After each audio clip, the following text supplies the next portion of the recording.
Thank you. Please be seated. Prefect joke of the day is, what is the best part about living in Switzerland? I don't know, but the flag is a big plus.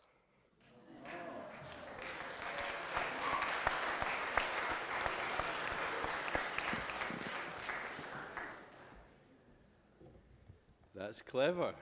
Well done. Good morning, everyone. Let's start this morning by asking Spencer and Nasrallah to come up and tell you a little bit about an opportunity that's coming your way. Spencer, nice to see you walking up instead of swinging on a big...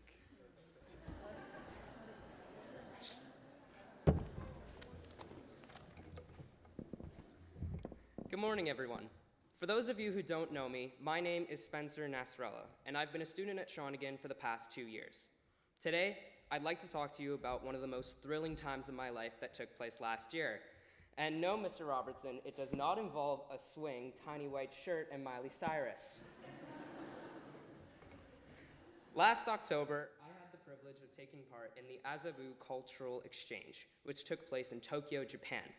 Since I can remember, I had always hoped of going on some sort of crazy adventure, and most of that time, I thought that it would have likely happened on a family vacation. However, little did I know that my first time on such a journey would involve a 10-day culture shock. Me getting on a plane with a bunch of people from our school that I genuinely didn't know well, and a boatload of trust between me and the Lamb fam. Not to mention, all of this would be taking place on another continent. Now, most of you would think that sounds relatively standard. A group of students and faculty all going on an exchange trip. But for me, it was terrifying. I had never traveled on my own before going to Japan, and this made me very anxious, as I am now. Luckily, all this anxiety and nerves did eventually disappear when we arrived at the terminal at Narita International Airport, as I realized that our adventure in Japan was just about to begin. Our first night was... Actually, I can't remember it very well. I hadn't slept much on the plane, and I was passing out almost every 5 seconds on the bus into the city. Spencer Clark had to keep slapping me in the face just so I wouldn't fall asleep for more than a few minutes. True story. But he didn't blame me. We had been awake for a little under 24 hours. At the bus drop-off, we were greeted by one of the Azabu High School staff members, Nakano-san. After what seemed like an endless ride on the subway, we had arrived at our hotel, had some dinner, and went to bed on what I will describe as the comfiest floor I have ever slept on. Well, we didn't exactly sleep directly on the floor. Rather, we had tatami mats. Throughout the next few days, we explored the outskirts of Tokyo City, such as visiting Kamakura, where we got to see the inside of the great giant Buddha, the beauty of the Hasadera Temple, and the opportunity to go spelunking in the caves of the small island of Enoshima. Along with this, we discovered delicious bowls of ramen, corner store goodies, a magical coconut drink that we craved all the time, and the most amazing Starbucks in the world. All of us wished to further explore the city, and so we decided to roam around the central areas, starting with a magnificent view of the city from the top of Tokyo Skytree, the second tallest building in the world, standing at 2,080 feet. Whoa. But what made that particular day so memorable was first meeting the Azabu students and our host brothers for our exchange. Ken, my host brother, was the youngest of the group, and yet he seemed to be one of the most confident and self-assured members of us all. He and I hit it off, and his English was some of the best I'd heard, which made it easy for us to communicate. Everyone agreed that he and I were the best match partners on the trip. Later that evening, Ken and his brother Hiroki introduced me to their family. Together we ate a feast, shared stories, and opened up about our lives. My host parents made me feel as though I was a part of their family, like a nephew they just hadn't seen in a while. They took me into their home, immersed me into their everyday lives, and that is something truly special. Of course, since this was a school trip, it would only make sense for us to attend classes during our midterm break. Going to classes at Azabu High School was a bit of a challenge, given that all the classes, including English class, are taught in Japanese. However, all the teachers made us feel welcomed and tried their best to help us understand and assimilate us into their classes. We took part in as many different classes as possible, and as adept to math that I am, after spending a day in a similar grade math class at Azabu, I can personally say I felt as though I was learning preschool mathematics compared to what they were being taught. All in all, my time in Japan was one of the most memorable events of my life, and I could go on and on about all that we did, but if that were the case, we'd all be in this chapel till lunch. The idea of leaving everything you know behind may seem rather drastic. However, the idea of leaving everything you know behind and throwing yourself into a completely unfamiliar world may seem rather drastic. However, after having the pleasure of traveling with fellow students, completely unaware of the society we were entering, I'm sure that such a situation will bring you the experience and adventure of a lifetime. This journey has changed my thoughts, emotions, and perception of everything and everyone around me. I urge you all to, at some point, to step outside your comfort zone, take a leap of faith, and try something you've never done before. And if you'd like to do all this within the span of just a week, then by all means, go to Japan. I'd like to thank Mr. and Mrs. Lamb, Mr. Robertson, and Mr. Hadakitaya, the principal of Ozabu High School, for all making this ongoing cultural exchange a continued reality. And if anyone has any questions about the exchange, or if they just like to learn a bit more, then please feel free to come and find me sometime soon. As well, today after lunch, there'll be a sign-up meeting for those students interested in being part of this year's Ozabu Exchange Tour, so stay tuned for more on that. Have a good morning, everyone, and a fantastic first week. Arigatou gozaimasu.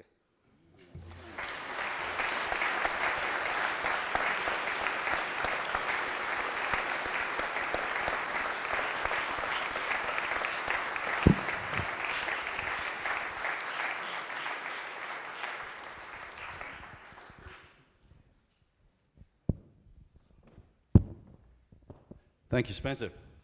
So, that's a perfect segue into what I want to do. I don't want to stand at the lectern today, and I don't want to stand in the middle of the steps, because you know what that means. So I'm not doing one or the other. So I'm standing with a cordless mic, and I'm going to wander around a little bit. It's all right. I'm not going to embarrass you. I'm not going to make you sing. I'm not going to do silly things, which I have done in the past when you give me a cordless mic. Because inside of this old staid headmaster is a sort of wannabe game show host, right? So when you give me one of these things, I want to go around and interview people and chat and improv and all that kind of thing. Well, I'm not going to do that this morning, but I do actually want to talk to you, and at times I'll be a little bit more serious than I am usually at this time of year, because this is a time of year of uplifting thoughts and opportunities, and Spencer's just talked about one of the many opportunities that we provide here at the school. So look into that. Seriously, look into that, and look into some of the other opportunities. This morning, I want to actually talk to you from the heart, right? Because I so want you to have a great year, all of you, every single one of you. And I'm talking to staff as well as students here. So that's where this is coming from, people. I don't want you to misunderstand me. Nobody's done anything wrong. I'm not berating anybody. I'm not getting on anybody's case. I may refer to the odd negative thing, but that's just by way of explaining what my purpose is here. So my purpose is to talk about those opportunities, to talk about the privileges that we enjoy. And I'm not using privilege as a guilt, as a lever to make you feel guilty, or to make myself feel guilty for that matter. Because there are so many times where we should be looking up and saying, wow, you know, we are really privileged. We're privileged to be here, not just in the school, but in this part of the world. And we're privileged to enjoy the lifestyles that we enjoy. And you could go on and on about all the privileges compared to so many other people in so many other places in the world. So when I use privilege, it's that. It's not to make you feel guilty. But one of the reasons I use privilege, too, is because you cannot talk about privilege without talking about the responsibilities that go along with it, right? So if Canada is this brilliant country, which it is, it's a brilliant country, and it's a brilliant concept, Canada. This pulling together and respecting different cultures and heritages and backgrounds and trying to have two official languages, right? Other countries give up on that. We don't. So if Canada is this incredible place that we have a privilege to be either educated in, or to be citizens of, or to be a part of, then what are our responsibilities? Well, Canada's responsibilities are to do what it tends to do in the world, which is try and go and help people, try and be the sort of moderate voice of calm. Like, let's just calm down here and not let everything escalate into a conflict or a fight where the big guy wins and the little guy is hurt forever. So that's Canada's responsibility. So let's get more local, our responsibilities, with the privileges that we enjoy. Our responsibilities are to take this opportunity, all the opportunities that you're given here, and make the absolute best of them, make the most of them. That's it, in a nutshell, right? And if you're not doing that, then you're not meeting your responsibilities. You're not meeting your responsibilities to your parents, but more important, you're not meeting your responsibilities to yourself. And you want to. Trust me, you want to. If I've learned anything in whatever it is now, 38 years as an educator, scary. 38 years as an educator and being around young people, I've learned that deep inside themselves, whatever they're manifesting, young people actually want to do well. They really want to do well. So get rid of those outward concerns, and maybe even those outward postures, right? We all do it. We all experiment with coolness, and usually it takes us down the cul-de-sacs where they don't lead to anything. So just be yourself and embrace the opportunities and try to be your best. And if you've got all these people in this place, in this special place, trying to do that, well, guess what? We create something special. And you've heard me say it before, you don't know this yet because you haven't been around enough schools and enough places, but it doesn't get much better than this. Indeed, I would venture to say it doesn't get any better than this.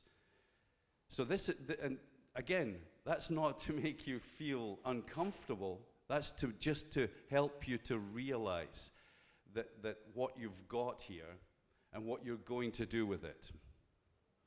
Okay?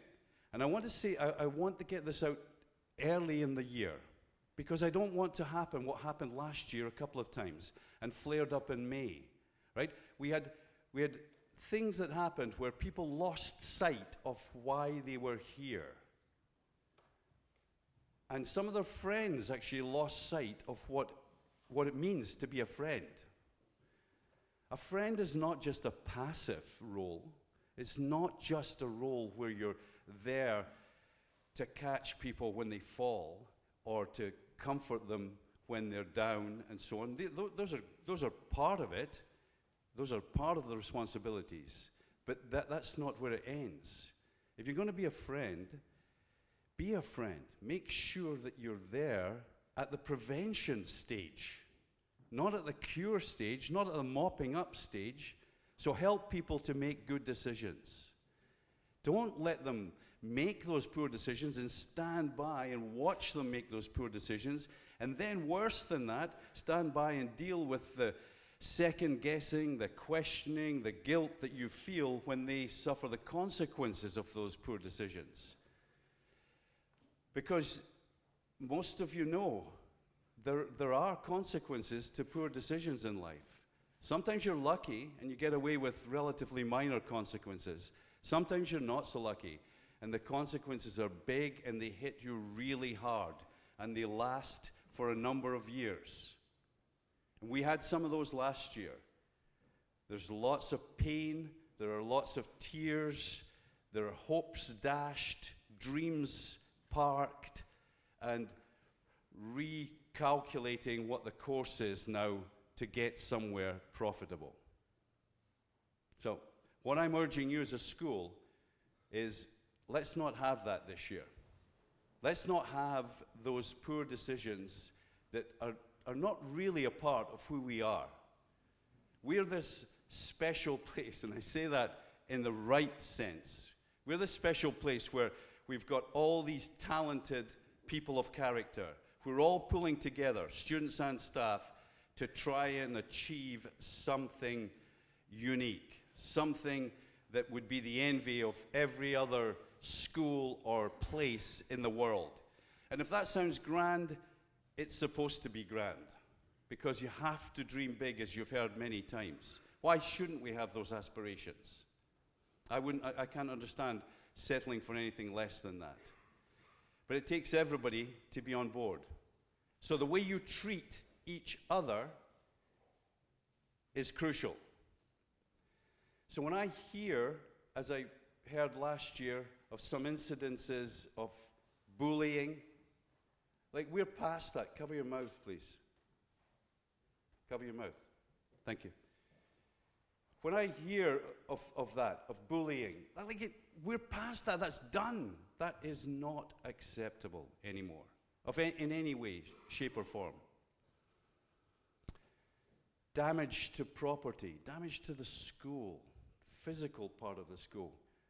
Years ago, when we were engaged in the business of changing the school, of renovating it, reinventing it almost, people would say to me, well, that's pretty expensive. How are the kids going to treat it? And I would say, unashamedly and honestly, well, they'll treat it properly. They'll treat it well. Look at Mitchell Hall. What a beautiful space. We've had it for a year and a half, 2 years. 2 years. 2 years.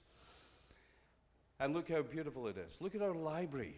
What a jewel, and how beautifully it's treated by you. So I still have total confidence in your ability to treat the school properly. But how about the school as an entity that is driven by an ethos and a set of values and standards? So how are you treating that? And if right in the heart of those standards is the word respect.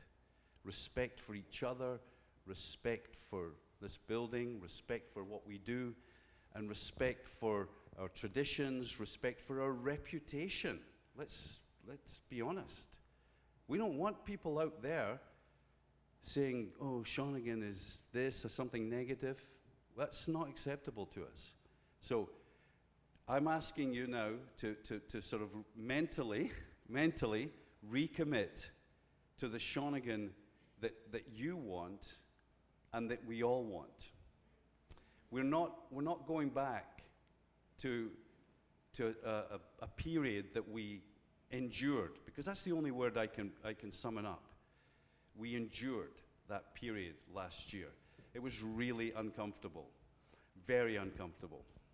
And as someone who's at the sharp end of it, because I'm the one, along with Mr. CB very often, who's dealing with the parents and with the student who's realized that they've blown it. So we don't want that to be happening again, people. Shawnigan is not a place, and I'm going to be very blunt here, and I know that people are hopefully listening to me, and people who are not even here might be listening to me.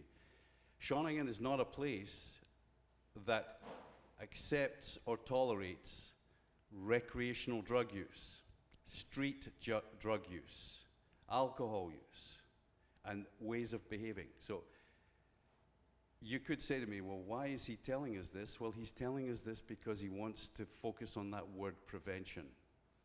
You all have a responsibility to prevent those things from coming into our community and from negatively affecting our community, negatively affecting individuals' experiences.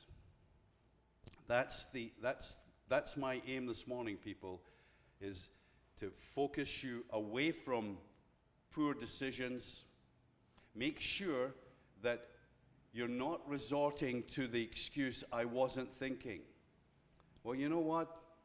That doesn't cut it anymore. I wasn't thinking. Think. You have to think. The chaplain is encouraging you in here all the time to think. Various speakers at this lectern and this podium throughout the year will be provoking you to think and encouraging you to think. So think. Think of the consequences. Think of the responsibilities. Think of the commitment that you've made to yourself, to your parents, to others, to your house directors, your teachers, your coaches. Think, think, think. Right? In some ways, that could be the word shirt this year, but it's not. We haven't decided yet. But think, seriously. Because we have got too many good things to achieve. And if I go back to where I started,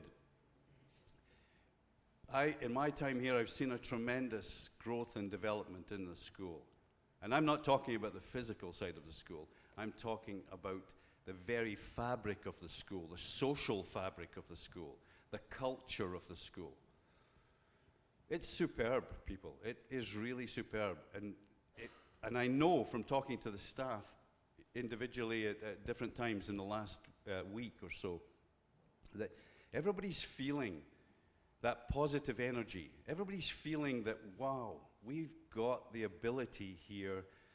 We have the ingredients, we have the attitudes, we have the talents, we have the characters to achieve something really special in so many areas, in the house, in the classroom, on the fields, in the theatre, etc., etc. I could go through them all. We have that there. The energy is there.